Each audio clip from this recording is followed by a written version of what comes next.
Hey guys, in this video, this is going to be part one of two parts. I'll be showing you the new Gnome games I've made. In this part, I'll be showing you the game Half Gnomes, which is a direct, pretty much sequel to Gnome World of Kona, which is kind of like the newest games in the Gnome series. So I have yet to make Gnome World of Kona. It's all planned out. I just have to make it. But this is the sequel that I got excited for, so I made it right away. If you don't know what half gnomes are, they're basically like, according to this page, I made this little backstory so you guys could learn.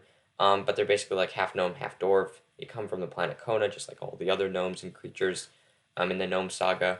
And yeah, they're basically they look like little gnome heads with feet on them. They're pretty cute. They first appeared in Gnome the Return, the one I remade, where you meet Gorgu. So this game basically explores who those guys are. Gnome is exploring the world of Kona, his home planet, and he's come to basically a society of half gnomes that has never met the outside world. So they don't know what full gnomes are, because in normal society, gnome society, half gnomes are like the kind of the workers for the gnomes, so they're kind of mistreated. So this is like a wild colony of them, and this half gnome, as you can see, he has a cap with the golden hat too. So he's basically like the leader because he also has a golden cap. You're like, whoa, well, why is there two golden caps?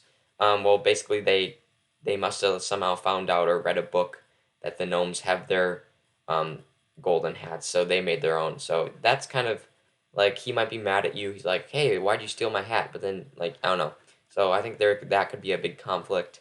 But other than that, this game just explores, like, you can run around talking to these gnomes, learn about their culture, society, and then if you actually go in one of these houses, you'll meet a librarian gnome who is basically collecting all the half gnome like lore and stuff, so you can read on about that. At this point, the PCG Master would just make it up.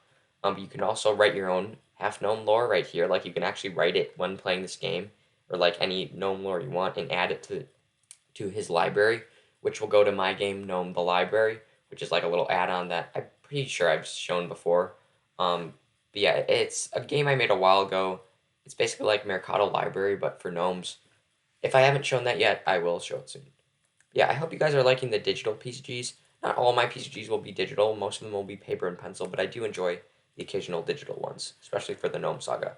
So then if you explore deeper in the forest, you see this troll who's guarding a secret path that will lead to the next game, Gnome the Army, because your map is leading you to the hidden army that will defeat all the trolls from Gnome the Maze. So it's kind of like a sequel to that too. Yeah, Gnome is or there's a big troll in the way that you have to defeat. And yeah, then I have a to be continued sign. Sequel will explore the Dark Forest of Kona. This sequel has not been made. This is like, okay, so there's half gnomes, then there's Gnome the Army, and then there's a game in between that nobody's made yet that will explore the Dark Forest, like your Voyage 2, the map. So, if feel free to make that. But yeah, I also had the time when this game took place. But yeah, I know that was a very quick and not too detailed BCG showcase, but I just wanted to show you this before I play it on camera, which will hopefully be soon with Siren or HMB. So yeah, thank you guys for watching, and I'll see you in the next one. Bye.